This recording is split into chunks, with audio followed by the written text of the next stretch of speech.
Welcome back to my channel. This is ccasallo, your favorite Dallas Filipino realtor. And today for Flip Friday is episode 5, and we have Dr. Amandita Johnson. Thank you. And she's going to talk about what she does and how she got involved and how she can help people. So why don't you give yourself a little bit of an introduction, before we get started? Sure, yes. Hi, I'm Amandita Johnson. I own Care Patrol of Northeast Dallas, and I help families find assisted living, independent living, memory care, in-home care, or if they need a private nanny at home, we also do that. So it is a franchise, and there are over 202, probably more than that, owners nationwide and in Canada. So how long have you been involved with Care Patrol? Yes, so I bought the franchise in January of 2022. Oh, okay. There's a long process. There are a lot of e-learning courses we have to take. There's a certification that we would need to get, and that's the Certified Senior Advisor. And that basically is a gamut of many different things that encompass in general. So it could be government programs, their health, chronic conditions, dementia, financial services. There's just so much that we have to learn so that we know how to care for and take care of our clients with their search, the way we talk. Yeah. I mean, there's a lot in it. So I got my certification in May. And then there's a provider development that has to happen. And so that provider development basically means that we contract with different places because we are free to families. And so we get our income from, it's kind of like a finder's fee or commission from assisted living, independent living, memory care, and they pay us. So there's this long process of building relationships with different providers. There's a national kind of a network as well we work with, like your Brookdales and your, certain big entities. But the most important for us is really to walk through. I say I have to see, smell, and talk to the staff to get to know what the communities are, because that's really the last stage of a senior, right, when they go in. Now, if it is a decision where they stay home, we have contracts with search agencies that will look for nannies who are experienced, and it ensures that they're taken care of safely. Yeah, because you see the nannies like on Instagram, they're beating up the kids. I don't know what company that was, but they were getting in trouble because they were abusing these little kids that they're supposed to be taking care of, and parents are putting, hidden camera. So you put him on and that, to me, that's almost like an Uber for nannies. So I don't know like how much vetting process they actually go through, but what you're saying is you make sure that they're qualified so incidents like that doesn't happen. Right. We work with a nanny agency that has been doing it for a long time, just like Care Patrol. And they don't just pick up people off the streets, right? These are experienced nannies. Are not very cheap. Yeah. Because the families who eventually take them in, there's thousands of dollars involved, right? But also the nannies have been doing it for a long time. I know it's more than 2 or 3 years. Some of them have been doing it for 10, 15 years. So they know what they're doing. So they know what they're doing. They've gone through an extensive background check to look at their criminal history, possibly their financial situation as well, to make sure they're not stealing and things like that. So the families really have to trust that we're doing our best to make sure that whoever is bringing, we're taking to them, and in many different culture, they don't actually place their loved ones in settings like outside of their homes. If they decide they just want part-time in-home caregiving. So we do also vet those places. I don't work with all of them. Yeah. I have to know the value system, and we sort of tested them out for a few months to see if their caregivers actually show up and there are no client complaints, because our name's on the line as well. We're the ones who introduce them to that. Especially you're the front facing. I am the front facing. We have a marketer coming in pretty soon. And my husband, who's also involved in the business, does his own marketing. He has his own set of clients. And then we have a person in the back end who does a lot of our paperwork and background stuff. And she does some marketing as well. So everybody sort of does. We're really careful as well with who we bring into Care Patrol. because we want them to reflect our ethical practices Yes. and integrity.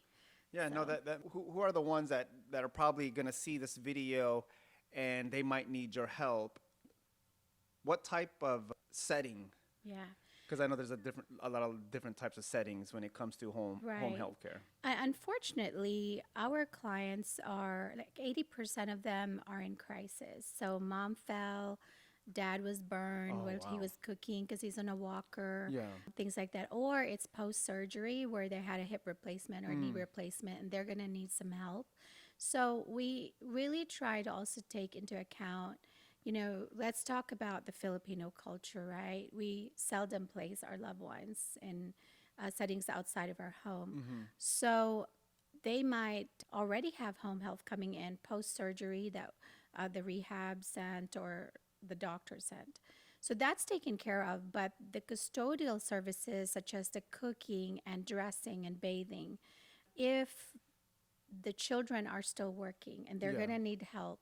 So the in-home caregivers, they come in and they actually take care of those custodial services. Oh, so they don't actually live in a separate house. They stay at home and you have the Yeah, we can. That's a part of our business to find those people. And I'm only mentioning that because like I know in the Filipino culture, we like them to stay home, yeah. right? So let's say there is I'm just saying this, a lot of Filipinos are nurses. So somebody came here and then brought their parents over, from the Philippines. right, from the Philippines, and they want them to stay at home, but they work 12-hour shifts. Yeah. And so somebody has to help with the bathing or cooking While they're gone. While they're gone, and some grandchildren may still be so young to And really they can't help really out. help. They Or they can't don't know what help. they're doing. Right. Now, in some instances, for instance, let's just say the parents are going into what I call hospice services where they're no longer rehabilitative, which, by the way, a lot of people think hospice is actively dying. Like, Yeah. that's not true. Let's say they have dementia and they just can't be left alone anymore at home, not even for an hour. And they're going to have to go into hospice care outside of their home, like when they go into a memory care setting. Yeah. So, in instances like that, we have already vetted the community or facility, and we want to make sure that it is the safest place. And sometimes that memory care might be in a form of another home, like a residential care, what I call care home Yeah. or group home. And those are a little bit less expensive, and they can do that. There are instances where they might need an adult daycare. Oh, where they just stay there for So, the day? yeah, they just and stay then there they, for the they could go day. back home. Now, Yeah. what are like the costs, or is there any like government funding or state Medicaid, Medicare, or how are they able to pay for it? Because I know services like that is not cheap. It's not like No. $100 a month. Right, right. In-home caregiving can be paid by Medicaid. There are some, it's very limited. In the state of Texas, unfortunately, I can't brag about our elderly support because that is a problem. Medicare will pay for home health, Medicare will pay for hospice, but custodial services is not paid by Medicare. Yeah. So if they qualify for Medicaid, then that's great. They will have some form of services. Not a lot of caregiving agencies will take Medicaid either, just like how it's hard to find a doctor who takes Medicaid. So if they don't have what I call long-term care insurance, then it's coming out of pocket. So they Yeah. have to pay for that. Now, if they don't have any other means at all, that's where that nursing home situation comes in because they could be completely incontinent and it's really messy to have to take care of that 24/7. It's like Right. The good news is there are better nursing homes that they have options. that they can go to. Okay. And we also help with that. We may not tour with them because we can't really accept Medicaid or Medicare money. Yeah. But we know where the good ones are. We have seen, smelled And you the point places. you point them to the right We direction. yeah, that's right. And we point them to the right direction. How did you get started doing this? Like, what did you do Yes. before? It's really interesting. I was in healthcare insurance for 17 years. Like, you sold insurance? No, I was in data analytics. Okay. So there were times where I kind of went in like a lot of different forms of analytics. I was an operations planner for a call center. I actually started from the very bottom with an MBA and Yeah. answering calls. And then 2 years later, I was in operations planning. Then I also worked on disease management, kind of the analytics reporting capability. I was an actuary at a certain point. I did learning analytics. I also did cost of care Oh my analytics. gosh. So you pretty much I'm a did like numbers the person. you did like the back end We did a work lot of the back of end the work. business. I call it business intelligence as well. And they are real complex, looking at millions of data points and looking at trends and working with With the same industry. accounts in health insurance. And so then when you transition, the language, was it the same or was it different? I definitely understand clinical better than some folks who have never touched health insurance claim. We had to learn medical terminologies. So you know the process. So yes. You know what people are going through. Yeah. So then when you made that transition to Care Patrol, how difficult or how easy was it for you? Clinical, medical stuff was easy, but running a business coming from corporate was totally different. Because you had a salary. Exactly, and it goes against the grain of what works in corporate and what works in this type of industry. It looks the same, but it's totally different. The It's work is different. It's really, the selling is different. So in healthcare insurance, there's a lot of B2B large companies. Like when I was working on accounts like American Airlines or Halliburton. So you were actually selling? No, when I work on those accounts, Yeah. because they would buy a product, like a healthcare insurance product, Yeah. there's a lot of corporate language there. It's really more business. Whereas in my field, you're talking to families in a very intimate way. You're talking how much bathing they need and what type of pads they use and, who put their catheter in. I mean, that is totally different. So you could it's a talk to very corporate personal- business and you could talk to personal So care, both yeah. sides, you're like B2B and B2C. B2C, yes. Because yes. I met you at a Chamber of Commerce networking event last year. When you were working at your corporate job, you didn't have to do that, right? Because you were just you were back of a. It was very impersonal, actually, and that's not negative. I'm No, just it's saying not. that it's just a different It's a different. job. So when I look at a medical record, because when I was in disease management and doing reporting, I can look at progress notes of the case manager, right? So I'm looking at the profile of the person. I don't know the person, but I'm looking, okay, they have comorbidities. They have high blood pressure, diabetes, COPD, and things like that. So I call that comorbidity because there's different diseases that are working against their health. And I'm just looking at a profile. Okay, so this case manager called this person here and there, but I don't know the person. I'm looking at the other side where I'm holding the hand of a person. You're only looking at like statistics or Exactly, or numbers. information numbers on paper. Where Yeah. on Care Patrol, you actually get to. I'm at their see- bedside. Yeah, you get I'm to holding see their them, touch hand. them, I'm giving them tissue because they're crying, and really I'm crying with understand them. emotionally, Exactly. mentally, what they're going through, even financially, if it, like the Yes. financial hardship. So yeah, it's a Absolutely. whole different beast. It takes a certain type of person to be able to go through that. Yeah. Now, did you know that you were that type of person? No. There was a reason why I didn't become a nurse. I had nursing school for 1 semester. You afraid of blood? I was not a person who would love to walk the halls of hospitals and rehabs and be around sick people because it just draws me, pulls me down. So, and maybe by nature I was already empathetic. I just didn't know Are you an it. empath? Maybe. So when Some people say they are. They think, you're so compassionate and empathetic. I don't know. I can't claim that because I'm still learning it. I mean, could you but feel people's energy? I Could you definitely do. Okay, so you're an I empath. take it all. Yes. Yeah, so when you see someone who's sad, you could feel the sadness. in Yes, them. absolutely. It Oh, doesn't yeah. take much, but I'm not a crier though. Yeah, no. Empath doesn't have to be a crier, but you will take on people's emotions, their Yeah. energy, their frequency, and you could feel it. And I believe that as an empath, when you could feel Yeah. what people are going through, you're able to sympathize. Absolutely. And you talk about that transition, right? My mom, who went back to the Philippines and passed away there, there was no hospice in that island. Oh, wow. So I had to coordinate the oxygen tanks. My brother had to bring him in with the worker, this big, large oxygen tanks into the room, get the IV, which she probably didn't really need, but in the very beginning, we had to do that.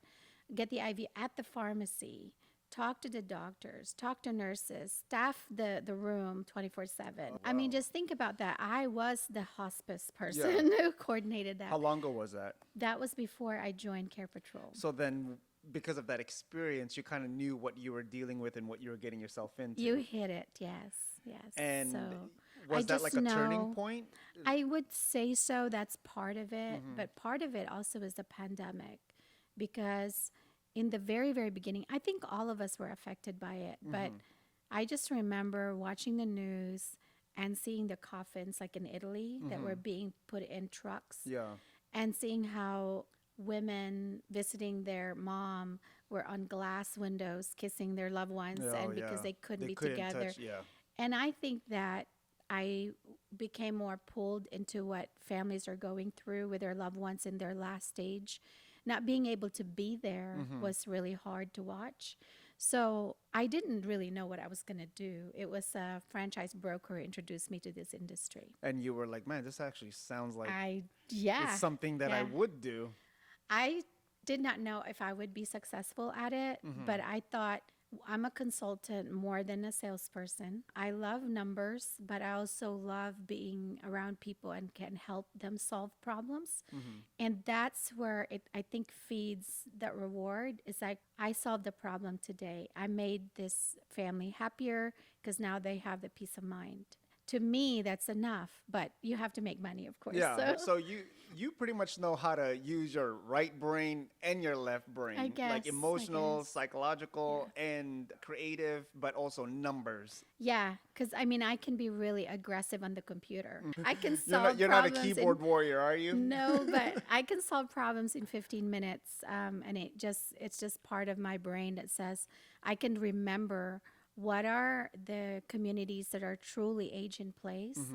Because some communities will claim that, and it's not because their intention isn't there. It's just that when you start thinking needles, right? Somebody's going to need a catheter, somebody's going to need oxygen, something. So all of those things cannot be taken care of in some communities. Yeah. So I know who are those owners, who are those companies who can take a person from when they're 85 and they have COPD and they're going to need oxygen, and can take care of them at a two-person assist all the way until they pass away. Wow. Because I could make a lot of money moving people around, Yeah. but I don't want to. Yeah. They need to stay. It's hard for older people to move. Yeah, I mean, like it's hard for younger people to move around. So I Yes. can't imagine, how it would be for Yeah, older yeah, people. Like there's yeah. no stability right Oh, there for them. absolutely. So Yeah. what do you think the difficult, most challenging part of getting started in a business, especially it's not that you worked in a position like Care Patrol, you were like on the other side of the healthcare. So, yeah, what was your biggest challenge when you were doing that? Yeah. And I have an MBA in marketing, Oh, and I get A's on accounting, right? So Yeah. I know business, but in this field, if your heart isn't in it, if you truly don't really care for people, and especially all elderly, yeah. you're not gonna last a year, because it is really difficult to be around people who can be wishy-washy. They don't really know what they want, or around people who have mild dementia. You have to repeat yourself 10 times and still be patient. You have to be loud enough that they can hear, but you don't want to scream on their face. So you have to have like an emotional intelligence. So much of that. And I'm not sure having the skills, all of the skill set, the business and the empathy and all of that. I can't really say that scientifically that will work. I just know that your heart has to be in it. Because if that's not for you, it's just You're not gonna going to fail. work. Yeah, I think that's what it is. You're going to make, it's also good to have good business decisions, knowing your marketing budget, knowing when to hire, knowing when to fire, Yeah. all of that stuff. But it's also luck. because there are times when my phone won't ring for a few days and I'm like, ooh, but then there are times when my phone is ringing all day, right? Consistently. Right? So you have to be patient with that as well. You think that's luck, or do you think that's just the hard work that you put in and the seeds that you planted, and now the fruits are coming, but you don't see fruits really growing on branches all at the same time. Yeah. They come at different times, right? Right. But it's just the seeds that you have to plant. Exactly. Well, if you allow me to be spiritual, Yeah. that's okay. Go for it. I'm a praying person. Most of the time, I'm not perfect, but when I have a series of fasting and prayer, Yeah. because business is low, man, it's like a switch. I believe in it. It doesn't even take 2-3 days. My phone will start ringing. So I'm thinking, why shouldn't I just pray every day Yeah. for it? Well, you know Right? what? It's like when Peter was trying to catch fish all day long and he couldn't catch anything, and then Yeah. Jesus says, "Cast your net on the other side." Other side. And then all of a sudden, the fish was in abundance, but the fish wasn't just for him. It was all the other fishermen in the different boats that had no fish. And so Jesus made a way for Peter to be able to provide for all those different families. So when our Exactly. cup overflows, it doesn't just overflow for us, it has Yeah. to overflow unto other people. Yeah. Now, what is like one thing that you want to tell like our viewers? Well, hang on. You made my hair stand when you Okay. talked about Peter, because it's such a beautiful story It about is. faith.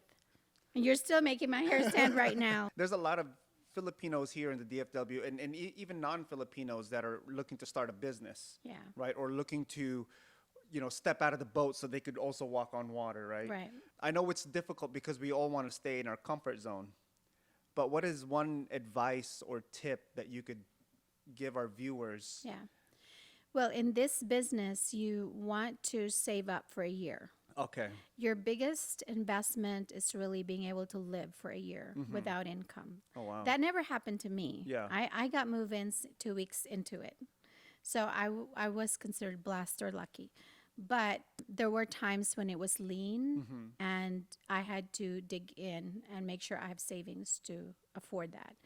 Once you have that, and I never took out a loan because my motivation's very different if Yeah. I owe somebody something, right? And I want to protect my ethical values and my integrity so that I don't own a bank and I'm not working out of desperation. So I wanted to step in faith, use my investments, and actually did that. And I wake up and I'm going, I don't owe anyone except myself. Yeah. And it's a very different motivation. And it's also how you treat, how do you pay yourself back? What are you worth, right? I literally say it almost every day that I want to honor myself and my family first. Therefore, I'm not doing charity work every day, Oh, right? yeah, I 'cause want to you gotta make get- money. You got to get paid. Right. We're not in business for charity, right? It's not a nonprofit. Exact- Now, this author did not pay me to say this, but I am listening to a podcast by Gino Wickman. It has some MBA principles in it, and it's called Focus and Vision. And it really breaks down. So we have a 10-year goal, we have a 3-year goal, we have a 1-year goal, and we have a monthly goal. And within that month, which we are hitting, by the way, we're going to exceed our goal this Oh, year. wow. Is to look at how many activities do I need. So any sales principles say this, right? You want to know what kind of activities you're going to do so you gain traction. And it took us about 1.5 years To which really is dial in. recent, to really gain traction. For me to say, I don't have to ever wake up and worry if we're going to have clients Yeah. because they're coming in. So it took 1.5 years for that to happen. Yeah. So that's pretty fast because It's most slow. well, no, most businesses they could take two to 5 years before they get to that period. Yes. And I didn't have to have a whole year's worth of savings. I mean, it was paying me some money in my first 6 months, but it's just good to have that. That way, your peace of mind is the most important, to me, is the most important thing to gain confidence. So, you know how they say when you do all your good habits, Yeah. you gain confidence. Yeah. And then there's the fake it till you make it, right? Because you haven't been really good at some of those habits.